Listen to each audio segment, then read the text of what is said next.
13장 8절부터 14절까지를 우리 같이 보겠습니다. 13장 8절에서 14절입니다. 구약성경 426페이지에 있습니다. 한 절씩 교독하고 우리 마지막 절은 같이 읽도록 하겠습니다. 8절입니다. 사울은 사무엘의 말대로 이레 동안 사무엘을 기다렸으나 그는 길갈로 오지 않았다. 그러자 백성은 사울에게서 떠나 흩어지기 시작하였다. 사울은 사람들을 시켜 번제물과 화목제물을 가지고 오라고 한 다음에 자신이 직접 번제를 올렸다. 사울이 막 번제를 올리고 나자 사무엘이 도착하였다. 사울이 나가 그를 맞으며 인사를 드리니 사무엘이 꾸짖었다. 임금님이 어찌하여 이런 일을 하셨습니까? 사울이 대답하였다. 백성은 나에게서 떠나 흩어지고 제사장께서는 약속한 날짜에 오시지도 않고 블레셋 사람은 믹마스에 모여들고 있었습니다. 이러다가는 제가 주님께 은혜를 구하기도 전에 블레셋 사람이 길갈로 내려와서 칠 것 같은 생각이 들어서 할 수 없이 번제를 드렸습니다. 사무엘이 사울에게 말하였다. 해서는 안 될 일을 하셨습니다. 주 하나님이 명령하신 것을 임금님이 지키지 않으셨습니다. 명령을 어기지 않으셨더라면 임금님과 임금님의 자손이 언제까지나 이스라엘을 다스리도록 주님께서 영원토록 굳게 세워주셨을 것입니다. 같이 읽겠습니다. 그러나 이제는 임금님의 왕조가 더 이상 계속되지 못할 것입니다. 주님께서 임금님께 명하신 것을 임금님이 지키지 않으셨기 때문에 주님께서는 달리 마음에 맞는 사람을 찾아서 그를 당신의 백성을 다스릴 영도자로 세우셨습니다. 아멘. 네, 오늘은 성령의 열매 7번째 시간 우리가 공부하려고 합니다. 주제는 신실입니다. 이 신실이라는 말을 신약 성경에서 찾아보면 피스티스라는 단어입니다. 피스티스. 이 피스티스라는 단어는 헬라어에서 믿음, 신뢰, 신실함, 충성 그런 의미로 사용되고 있습니다. 성경에서는 이 피스티스라는 단어를 번역을 할 때 조금 다양하게 번역을 하고 있어요. 우리가 예전에 사용하던 개역 개정 성경을 보면 충성 이렇게 번역했습니다. 그리고 지금 읽고 있는 새번역 성경에서는 신실, 새 한글 성경에서는 믿음직함, 루터 비벨에서는 트로이에, 그리고 영어 성경을 보면 많은 경우 faithfulness 그렇게 번역을 하고 있습니다. 성경에서 이 용어는 다양하게 사용되는데요. 그 몇 가지를 살펴보면 하나님과의 관계에서는 이 신실이 하나님을 믿는 믿음을 가리킵니다. 하나님과 사람 사이에 신실하라. 그러면 이건 하나님을 믿으라. 그 말입니다.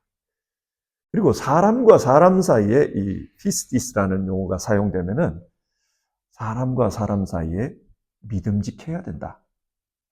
충성스러워야 된다. 그런 말입니다. 그리고 성령의 열매로서 이 신실, 이것은 하나님과 사람 앞에서 믿음으로 가득한 것, 그걸 의미합니다. 이 신실이 왜 성령의 열매인가, 그걸 생각을 해보면요. 디모데후서 2장을 보면 2장 13절에서 하나님의 성격 중 하나로 이 신실을 소개합니다. 논리적으로 생각하면 이런 거예요. 성령님께서 우리 안에 함께 계십니다. 그러면 영이신 하나님께서 우리와 함께 하시면 그 하나님의 성품이 우리 안에서도 발현이 된다는 거예요. 하나님이 신실한 분이라면 성령을 통해 하나님이 우리와 함께 하시면 우리 안에서 하나님이 우리를 신실하도록 요구하신다는 겁니다. 그러므로 우리는 그 하나님의 요구에 응답하는 것이 중요하다. 그게 오늘 성경 공부의 요약된 내용입니다. 자, 그러면 이 신실함, 우리가 신실하게 살아가는 것, 이걸 오늘 읽은 본문 사무엘상 13장을 가지고 한번 생각해 봤으면 좋겠습니다. 사무엘상 13장은 사울 왕의 이야기입니다. 이 사울 왕의 이야기를 통해 신실하다는 게 어떤 건지를 같이 한번 생각해 봅시다. 사울 왕이 다스리던 이 시대에 이스라엘의 가장 큰 대적은 블레셋이었습니다.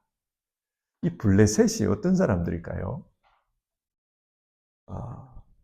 이 블레셋의 조상은 지금의 그리스 지역에서 건너왔어요. 그리스 지역 그 섬들이 많잖아요. 섬들에서 살던 사람들이 갑자기 군사적인 행동을 보입니다. 그래서 그 주전 12세기에서 13세기쯤에 세계 역사를 보면 이 지중해 지역에 해양 민족이라는 부족이 등장을 해요.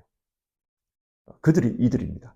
그리고 이들이 소수의 사람들인데 그 아시리아를 공격을 하고 그 다음에 그 이스라엘 지역을 공격하고 심지어는 최강국이라고 했던 이집트까지 공격을 해요. 엄청난 전투력을 가지고 있었습니다. 이들이 왜 이렇게 강한 전투력을 가지고 있었을까? 무기가 달랐어요. 그 당시에 많은 민족들은 청동기 무기를 가지고 있었어요.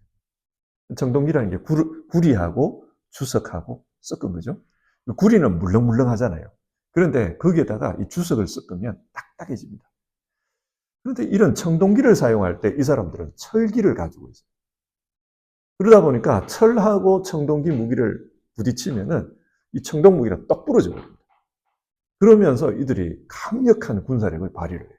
그래서 아시리아라든지 메소포타미아 지역, 시리아, 그리고 이스라엘 지역 뿐만 아니라 이집트까지 쳐들어갑니다. 이집트하고 막 이렇게 싸우다가 수에서 밀렸어요.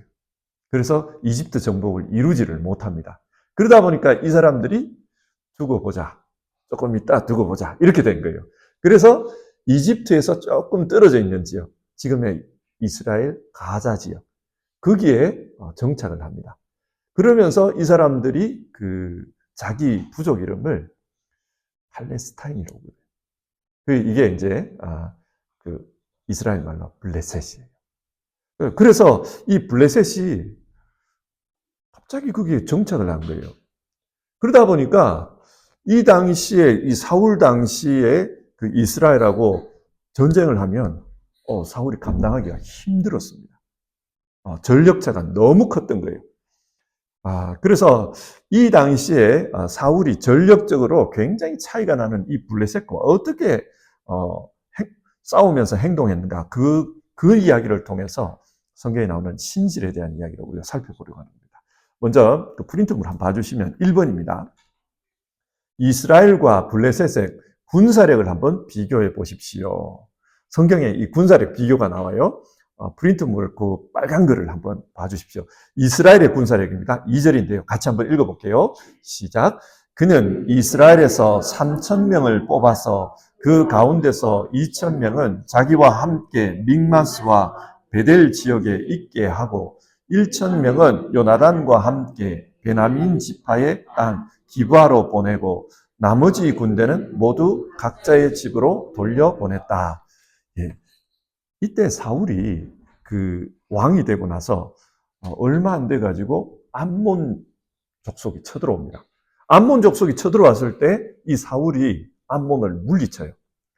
그 전까지 사울은 왕이었지만은 농부였습니다. 자기 집이 있는 그 기브아에서 거기서 소를 가지고 와가지고 농사 짓고 있었어요. 그런데 암몬이 쳐들어왔다는 소식을 듣고 하나님의 영이 사울에게 임합니다. 그러면서 사울이 좀 달라져요. 달라지면서 이 사람이 강력한 카리스마를 발휘합니다. 그리고 사람들을 동원해가지고 암몬을 물리쳐요. 이 일이 있은 다음에 이스라엘 사람들이 그전에는 이 사울을 좀 우습게 봤거든요. 아유, 저 키만 컸지, 저게 뭘 할까? 뭐 이런 식으로 봤어요. 그랬는데 이 사울이 암몬과의 전쟁에서 이기고 난 다음에 사울을 무시하던 사람들도 이제 사울을 왕으로 인정을 해요. 그래서 13장을 보면은 이 사무엘이 사울을 이스라엘 사람들 앞에 소개하는 장면이 3번이나 나옵니다. 처음에 기름 부을 때가 있고 또 왕으로 임명할 때가 있고 이 전쟁 이후에 사람들 앞에 다시 왕으로 소개하는 내용이 나오거든요. 그 정도로 이 전쟁 이후에 사울은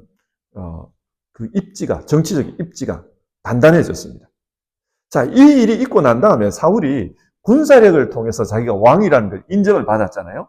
그러니까 사울이 안 거예요.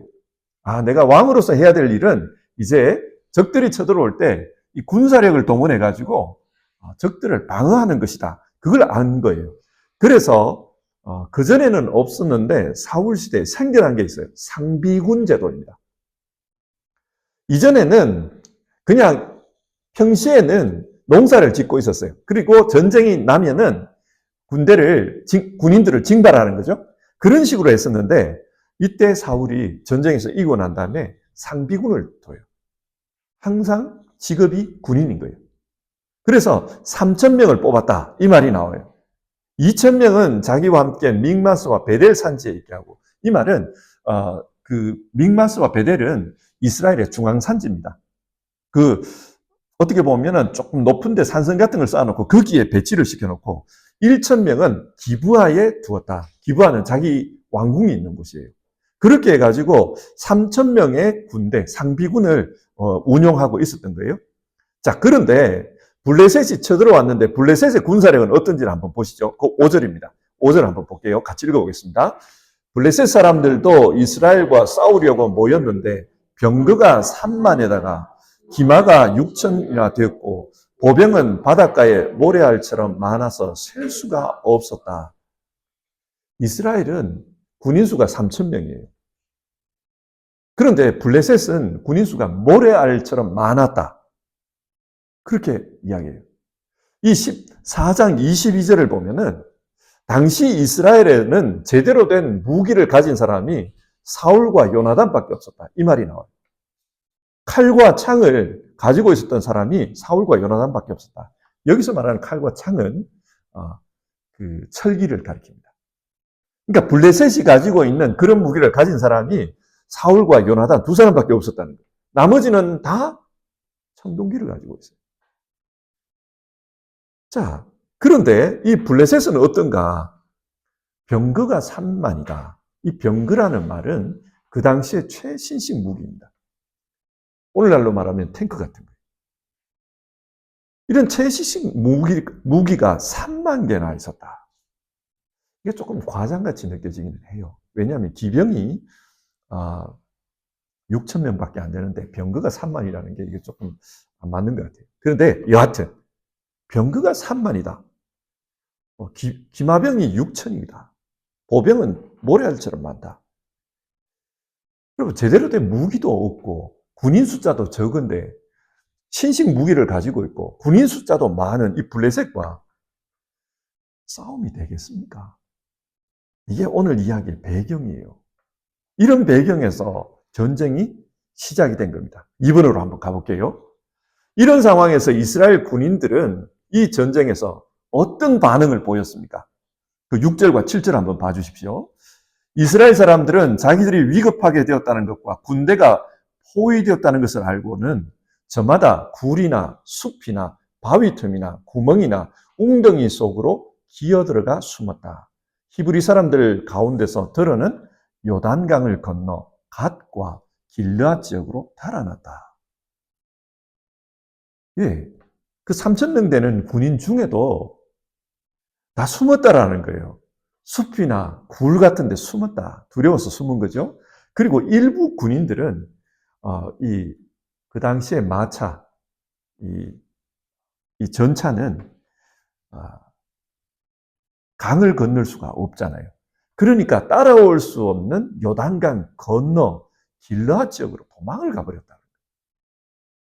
자, 이 전쟁 분위기가 지금 우리가 읽혀지죠. 이런 상황에서 3번입니다. 이런 상황에서 이 전쟁을 어떻게 이길 수 있을까요?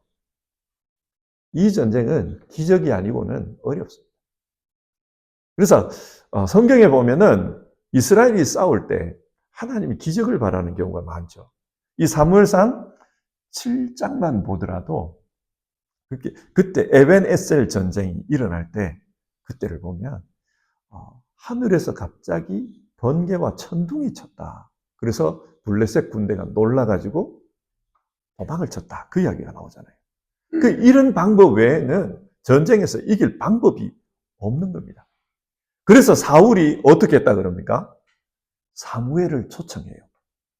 사무엘을 초청하고 전쟁에 나가기 전에 하나님께 제사를 드리려고 했습니다.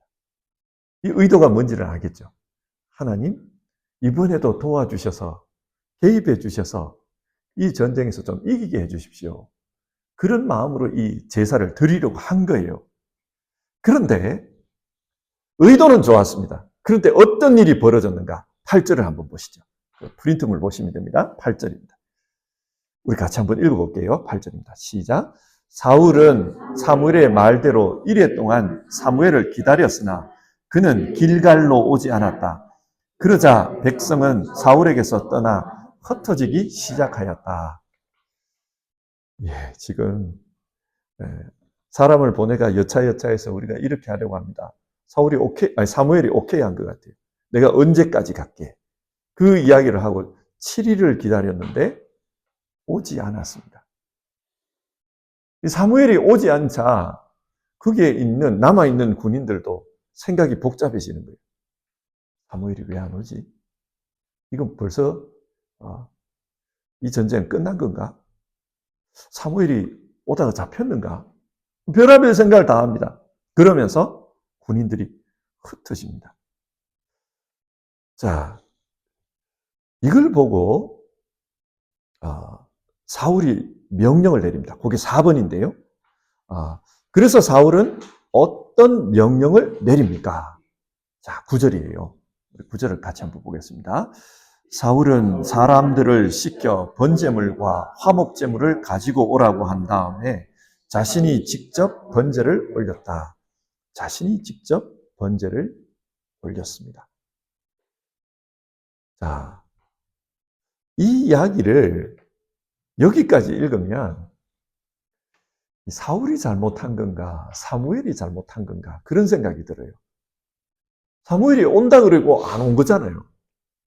그리고 사울 입장에서는 이렇게 하다가는 군인들 다 흩어지겠다. 어떻게든 액션을 취해야지 이게 되지. 이래가지고는 안 된다. 그래서 사울은 직접 번제를 드렸다는 겁니다. 이렇게 보면 사무엘이 잘못했고 사울은 어쩔 수 없이 그렇게 한 겁니다. 그런데 여기서 문제가 생겨요. 어떤 문제냐? 하나님의 말씀입니다. 레위기에서는 이 번제와 화목제와 같은 제사는 제사장만이 드릴 수 있다. 그렇게 가르치고 있습니다. 하나님께서 허락한 사람, 그 사람만이 제사를 할 수 있게 했던 겁니다. 그런데 사울은 그런 허락받은 사람이 아니었습니다. 따라서 사울이 성경을 어긴 게 됩니다. 자, 우리에게도 이런 일이 일어날 수 있어요. 상황이 굉장히 급합니다. 그러다 보면은 융통성이라는 것을 발휘하게 돼요. 하나님 말씀보다는 내가 생각할 때 옳은 것을 선택할 수 있습니다. 여기서 이제 신실함이라는 것에 문제가 생기는 겁니다. 신실함이라는 말을 잘 한번 생각해 보십시오.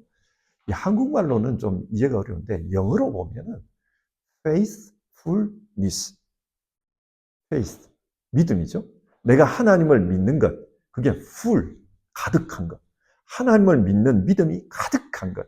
그래서 믿음으로 가득해서 행동하는 것. 그게 faithfulness, 신실함입니다. 내가 하나님을 믿는다는 게 어떤 걸까? 이 구약시대만 하더라도 하나님은 자신의 형상을 나타낸 적이 없습니다. 신약시대로 오면 말씀이 육신이 되어 우리 가운데 오셨지만 구약시대에는 하나님이 자신을 나타낸 적이 없습니다. 늘 하나님은 말씀으로만 자신을 나타냈습니다. 따라서 하나님을 믿는다는 것, faith, 믿는다라는 것은 말씀을 믿는 것이었습니다. 그리고 그 하나님 앞에서 신실하다는 것은 그 말씀대로 한 것. 그 말씀이 내 안에 가득해서 그 말씀으로 행동하는 것. 그거였습니다. 그러니까 지금 사울은 너무 상황이 급합니다. 그것 때문에 하나님 말씀을 어겨버린 거예요. 그래서 성경은 지금 우리에게 말하는 게 사울은 신실하지 못했다. 그걸 말하는 겁니다. 우리에게도 이런 일이 일어날 수 있잖아요. 우리도 상황이 급하고 또 내가 살아가면서 이거는 이런 상황은 고집스럽게 이럴 게 아니다. 그런 적이 우리도 있을 수 있어요. 그런 상황이 있을 수 있습니다. 그런데 그것 때문에 하나님 말씀을 어겼다. 성경 그걸 신실하지 못하다. 그렇게 말하는 겁니다. 참 기가 막힌 부분이 나와요. 이게 뭐냐? 10절을 보시면 사울이 막 번제를 올리고 나자 사무엘이 도착하였다. 번제를 드리자마자 사무엘이 왔다라는 거예요. 성경이 이걸 통해 말하고 싶은 것은 이거는 하나님의 시험이었다는 거예요. 신실하냐, 신실하지 않냐, 그걸 하나님이 시험해 보고 싶었다는 겁니다. 어떤 상황 속에서도 하나님의 말씀, 하나님 말씀으로 나타납니다. 하나님 앞에서 신실하냐, 그걸 시험했다는 거예요. 그리고 사울은 그 시험에서 낙방했다. 그걸 말하고 있습니다. 자, 이 신실함에서 낙방하자 5번입니다. 사무엘이 사울을 보고 뭐라고 말합니까? 11절인데요. 사무엘이 꾸짖었다. 임금님이 어찌하여 이런 일을 하셨습니까? 사무엘이 꾸짖었습니다. 꾸짖은 이유는 하나님의 말씀을 가볍게 여겼다는 거예요. 사울의 입장에서 생각해 보면 상황이 여의치 않으면 누구든지 제사 드릴 수 있는 것 아닙니까? 이거예요. 사울은 그렇게 생각하는 거죠. 상황이 이르면 누구든지 제사 드릴 수 있는 것 아닙니까? 이게 의미하는 것은 하나님의 제사를 가볍게 생각하는 거예요. 우시야 왕도 그랬죠. 우시야 왕도 그 성전에 들어가가지고 자기가 제단에다 분향을 하려고 했다. 그 이야기가 나와요. 할 수 있는 것 아니냐. 향 피우는 거, 그거 불 붙이는 그거, 누구라도 할 수 있는 것 아니냐. 그렇게 생각했다는 거예요. 그런데, 그것 때문에 우시야가 나병이 발병되었다. 성경 그 이야기를 합니다. 지금 사무엘이 화내는 이유가 여기에 있어요. 지금 하나님을 우습게 여기는 건 아닙니까? 상황이 급하다고, 그렇게 할 수도 있다라고 생각하는 것은 하나님 말씀은 그냥 휴지 조각이네요. 이 말이에요. 그래서 지금 꾸짖고 있는 겁니다. 자, 그러면 6번을 한번 보시죠. 사무엘이 꾸짖자 사울이 뭐라고 대답을 했습니까? 11절과 12절인데요. 제가 읽어보겠습니다. 백성은 나에게서 떠나 흩어지고 제사장께서는 약속한 날짜에 오시지도 않고 블레셋 사람은 믹마스에 모여들고 있었습니다. 이러다가는 제가 주님께 은혜를 구하기도 전에 블레셋 사람이 길갈로 내려와서 칠 것 같은 생각이 들어서 할 수 없이 번제를 드렸습니다. 이게 그 이스라엘 좀 지도를 좀 알면 좋아요. 여러분, 제가 지도를 그려볼게요. 여기가 해안선이에요. 여기는 지중해, 여기 해안선. 그리고 여기가 이스라엘이에요. 여기 요단강이에요. 이 해안선과 요단강 사이에 이렇게 볼록하게 튀어나온 부분이 있어요. 이게 산지입니다. 이쪽은 해안이라서 평야지대, 낮아요.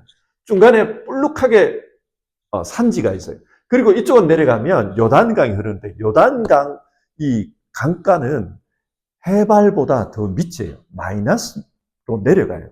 그래서 요단강이 모여있는, 강물이 모여있는 사이에는 제일 깊은 곳이 마이너스 400m예요. 그러니까 여기는 푹 꺼진 지역, 여기는 해안. 중간에 볼록 튀어나온 게 있는 거예요. 자, 그래서 블레셋은 이 해안 지역에 자리를 잡았거든요. 그러면 지금 믹마스라는 지역이 나오는데 거기는 어디냐? 이 중앙산지의 산성이에요. 그리고 여기서 쭉 올라와 산성을 넘어오면 이제 여기가 해발보다 더 낮으니까 내리막길 아니에요? 거기에 길갈이 있어요. 그래서 앞에 보면은 믹마스에 군인을 배치를 시켜놨다. 2,000명을 믹마스와 베델에 2,000명을 배치시켜놨다는 이야기가 나오는데 이 산성에서 이 사람들을 1차 방어하라는 거예요. 그 다음에 넘어오면은 자기가 대응하겠다. 그래서 이 중앙산지와 요단강 사이 길갈에다가 베이스 캠프를 차려놓고 있는 겁니다. 그런데 지금 들리는 소식이 이 믹마스도 위태위태합니다. 이제 블레셋이 이 중앙산지 넘어옵니다. 그럼 우리 끝입니다. 이 이야기예요. 그래서 내가 너무 급해가지고 어쩔 수 없어서 내가 번제를 드린 겁니다. 이야기를 해요. 상황으로 보면 충분히 이해가 됩니다. 너무 급한 상황이에요. 그런데 사무엘은 이 사울의 말을 듣고 뭐라고 하는가? 7번입니다. 7번을 보시면요. 13절, 14절인데요. 제가 읽겠습니다. 해서는 안 될 일을 하셨습니다. 주 하나님이 명하신 것을 임금님이 지키지 않으셨습니다. 명령을 어기지 않으셨더라면 임금님과 임금님의 자손이 언제까지나 이스라엘을 다스리도록 주님께서 영원토록 굳게 세워주셨을 것입니다. 그러나 이제는 임금님의 왕조가 더 이상 계속되지 못할 것입니다. 주님께서 임금님께 명하신 것을 임금님이 지키지 않으셨기 때문에 주님께서는 달리 마음에 맞는 사람을 찾아서 그를 당신의 백성을 다스릴 영도자로 세우셨습니다. 지금 사울이 해서는 안 될 일을 했다는 거예요. 해서는 안 될 일을 했다 이 말은 하나님의 말씀을 어겼다 이 말입니다. 자, 여러분, 이스라엘의 지도자들이 해야 할 일이 뭔지를 우리는 좀 생각해 봐야 돼요. 구약 성경을 보면 이스라엘의 왕은 하나님입니다. 인간 왕은 눈에 보이지 않는 그 하나님을 대리하는 종이에요. 따라서 인간 왕이 해야 될 것은 눈에 보이지 않는 하나님께서 뜻하시는 바를 자기가 대리하는 겁니다. 하나님께서 중요하게 보는 것은 자신의 말씀, 그 말씀 따라서 순종을 잘해서 자신을 대리하느냐, 대리하지 않느냐, 그걸 중요하게 보는 거예요. 그런데 이 사울은 상황이 급하다고 해서 하나님 말씀을 따르지 않더라는 거예요. 그러니까 하나님의 입장에서 보면, 사울은 신실하지 못하구나. 급하면은 등 돌릴 수 있는 사람이구나. 그렇게 생각했다는 거예요. 그래서 만약에 이 시험에서 사무엘이 안타까운 게 이거예요. 만약에 임금께서 이 시험에서 그래도 하나님을 믿고 기다렸으면은 하나님께서 당신을 통해 이스라엘 왕조를 여셨을 겁니다. 영원히 당신의 집안을 통해서 왕이 이어질 것이었습니다. 그런데 당신이 신실하지 못했기 때문에 하나님도 당신에게 신실하지 않을 겁니다. 그 말입니다. 하나님이 이렇게 말씀하신 이유가 있습니다. 사무엘상을 시작하는 부분을 보면 엘리와 엘리의 아들들 이야기가 나와요. 그 엘리의 아들들이 제사장이지만은 하나님의 말씀보다는 그 당시 시대 문화에 더 충성하는 사람이었습니다. 그래서 그 바알 문화를 받아들여가지고 재물을 취하는 것, 또 그 성전에서 일하는 여성들과 관계를 가지는 것, 이런 행동을 했다는 이야기가 나와요. 그러니까 그 바알 문화, 바알 신전에서 일어나는 걸 흉내낸 거죠. 하나님의 사람이 바알 문화를 따라가니까 그걸 보고 하나님이 기가 막힌 거예요. 기가 막혀서 하신 말씀이 뭐냐면은 이제부터 나는 나를 존중히 여기는 자를 내가 존중히 여길 거고 나를 경멸하는 자를 내가 멸시할 거다. 그 말씀을 하셨어요. 그게 사무엘상 2장 30절이거든요. 그러니까 하나님이 지금 이 이스라엘의 역사를 보면서 그게 기준이에요. 나를 존중히 여기는 자를 내가 존중히 여기고 나를 경멸하는 자를 내가 멸시할 거다.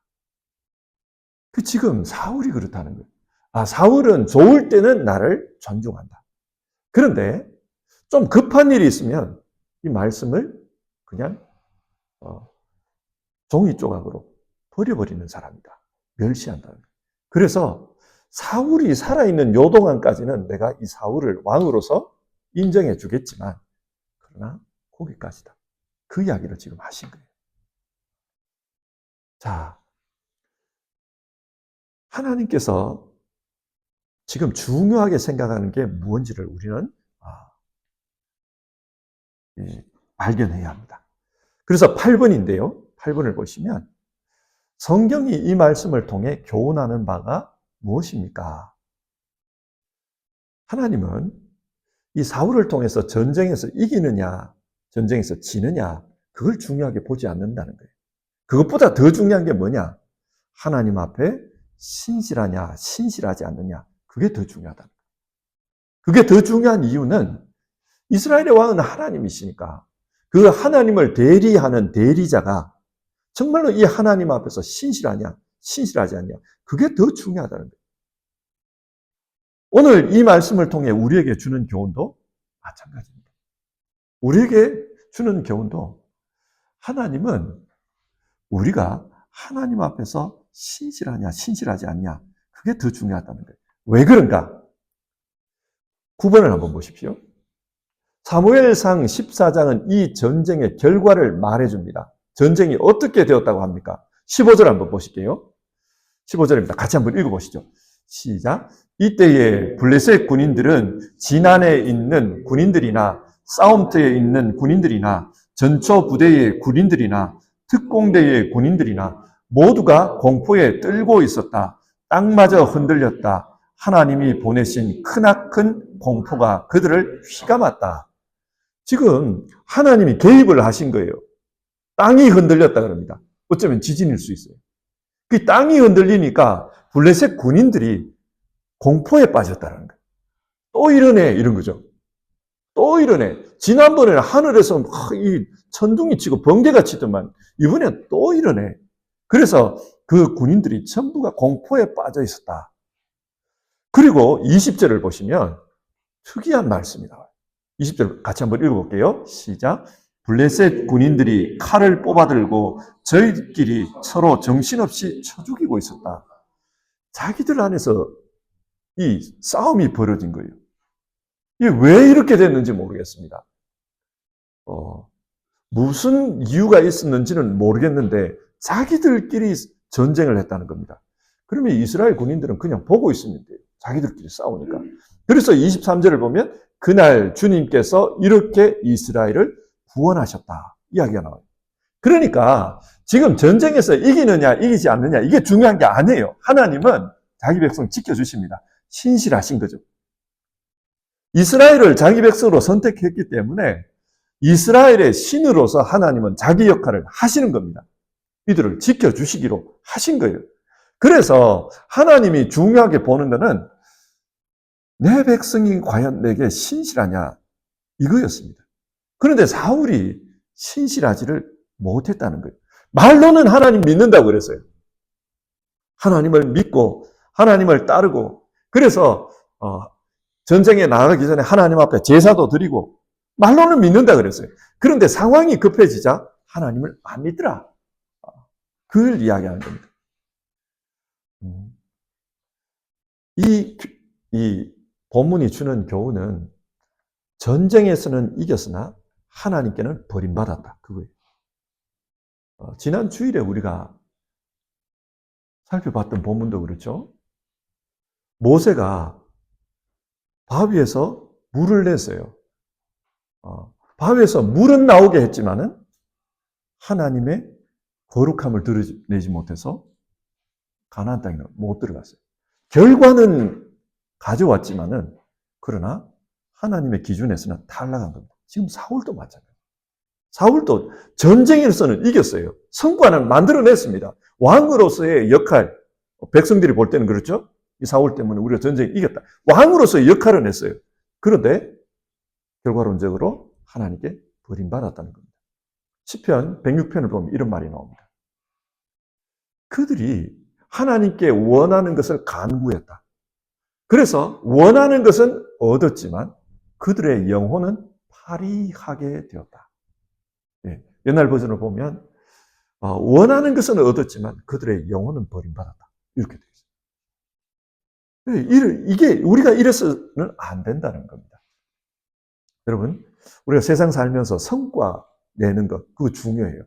세상에서는 성과를 많이 내는 사람들을 성공한 사람, 그렇게 불러줍니다. 그래서 사람들은 성과주의에 빠져 있습니다. 얼마나 좋은 학생들은 얼마나 좋은 성적을 내느냐, 또 얼마나 좋은 직장에 취직하느냐, 얼마나 승진하느냐, 얼마나 많은 돈을 버느냐, 인류 역사에 얼마나 많은 공적을 세우느냐, 성과주의에 빠져 있습니다. 그런데 성경은 그게 진짜 중요한 건 아니라는 거예요. 그것도 중요하지만, 이 땅의 역사에서는 그게 중요하지만, 진짜 중요한 것은 하나님 앞에 신실하다고 인정받는 거다. 그걸 우리에게 말해주고 있습니다.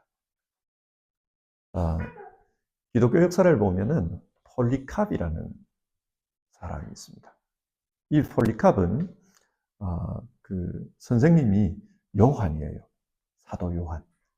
그리고 이 요한의 제자로서 이 사람이 자기가 맡았던 역할이 있는데 그는 서머나 지역에서 교회를 지키는 거였습니다. 근데 이 폴리캅이 교회 감독으로 있을 즈음에 로마 박해가 이 서머나에 덮쳤어요. 로마 정부에서 이 기독교도들을 몰아내려고 했습니다. 그런데 그 로마 정부의 사람들 중에 이 폴리캅의 친구가 있었던 것 같아요. 폴리캅이라는 사람은 굉장히 그 덕망이 있는 사람이었고 그 문헌들을 보면 그래서 이 친구들이 폴리캅에게 그런 말을 해요. 야, 한 번만 안 믿는다고 한 번만 말해줘. 그러면 우리도 정부에다 보고할 때 할 말이 있어야 되지 않냐? 그러면 너도 좋고 나도 좋지 않냐? 그러니까 한 번만 눈 감아줘라. 그냥 인정하는 척만 해줘라. 폴리캅에게 그 이야기를 합니다. 그러자 이 폴리캅이 그때 연세가 80이 넘었던 것 같아요. 폴리캅이 자기 친구들에게 그 이야기를 합니다. 내가 80이 넘도록 살아올 때까지 한 번도 주님은 나를 배신한 적이 없다. 근데 나보고 80년을 살아왔는데 나보고 80이 넘은 나보고 지금 와서 배신하라 그러면 내가 어떻게 알 수 있냐? 그분은 한 번도 나를 배신한 적이 없다. 그래서 이 폴리캅이 그 친구들이 어쩔 수 없었어요. 그래서 사람들이 다 보는 앞에서 그 화형에 처합니다. 장작을 쌓아놓고 기름을 뿌리고 거기에서 불 태워서 이 폴리캅을 죽이게 됩니다. 신실함의 한 경우를 우리에게 보여주는 예죠. 한국에서는 이 신실함을 의리라고 표현할 수도 있을 것 같아요. 뭐 좀 우스갯소리로 어떤 분이 방송에 나와 자꾸 의리 이래가지고 이게 유행을 했는데 이 신실함을 그렇게 표현할 수도 있을 것 같습니다. 하나님과의 관계에서 내가 의리가 있느냐 그 문제. 그리고 내 안에 계시면서 신실하신 그 하나님과의 관계에서 하나님 앞에 의리를 지키는 것 이것도 중요하지만 또 이 하나님을 믿는다면 사람과 사람 사이에서도 의리를 지키는 게 중요합니다. 이 신실함을 한국에서 왜 의리라고 이렇게 불렀는지 모르겠어요. 한국 사람들 의를 좋아하죠, 그죠? 올바를 의로울 의. 그래서 군인도 의병. 그리고 훌륭한 일을 한 사람들도 병원의 의사 말고 의사, 의사라고 부르고 그렇게 하는 것 같아요. 그래서 사람과 사람 사이에도 올바른 것, 그거는 의리가 있어야 된다. 한국인들은 그렇게 생각합니다. 부부 사이에서도 의리가 있어야 되죠. 뭐 좋을 때는 뭐 부부가 늘 좋죠. 그런데 좀 서로 상황이 안 좋은 상황도 발생해요. 보면은 배우자가 몸이 아픈 경우도 생길 수가 있고 또 배우자가 조금 어려운 상황에 처할 수도 있고 그렇습니다. 의리가 있어야 된다. 그게 신실한 거다. 가족 내에서만 그런 게 아니라 일반 사람들과의 관계 속에서도 의리가 있어야 된다. 이게 의리가 있어야 되는 게 저 사람한테 내가 뭐 얻어먹을 게 있어서 그렇다는 게 아니라 내 안에 하나님이 계시고 그 하나님이 내게 신실하니까 그래서 나도 그에 대한 응답으로서 나도 신실하게 사는 겁니다. 그래서 뭐 나하고 오늘 보고 내일 안 볼 사이라도 그런 사람들에게도 의로움을 우리가 베풀어야 된다. 그게 신실한 것이다. 성경 그걸 우리에게 가르치고 있습니다. 우리가 신실하게 사는 것, 그것을 오늘 말씀을 통해서 한번 생각해 봤으면 좋겠습니다. 사울은 인간적으로 생각하면 불가피한 상황이었어요. 그런데 하나님은 그것마저도 꾸짖습니다. 너는 신실하지 못했다. 그렇게 말합니다. 자, 말씀 가지고 부분을 한번 보시겠습니다. 오늘 말씀을 정리해 봅시다. 성경이 우리에게 무엇을 말합니까? 때론 우리는 어떤 일에서 성과는 거두지만 하나님을 잃어버리는 경우가 생깁니다. 하나님께 신실하지 못할 때 그렇습니다. 하나님께 신실한 것이란 어떤 상황에서도 하나님의 말씀을 믿고 하나님을 의지하는 것입니다. faithfulness, 믿음으로 가득한 삶을 사는 것, 그것이 신실함입니다. 머릿속에 있는 믿음과 내가 행동하는 믿음이 달라서는 안 됩니다. 머릿속에 있는 믿음, 그것이 내 삶에서 faithful, 가득해야 합니다.